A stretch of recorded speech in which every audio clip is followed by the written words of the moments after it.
தேவனுடைய வார்த்தையானது ஜீவனும் வல்லமையும் இருபுறம் கருக்குள்ள பட்டயமாயிருக்கின்றது.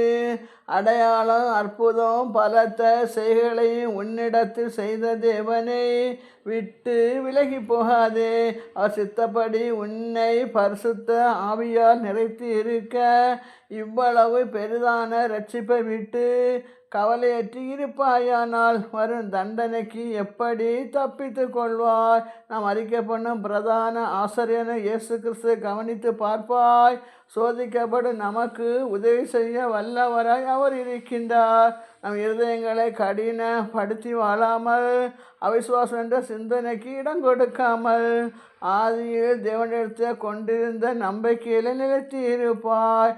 தேவனுடைய வார்த்தையானது ஜீவனும் வல்லமையும் இருபுறம் கருக்குள்ள பட்டயமாயிருக்கின்றது.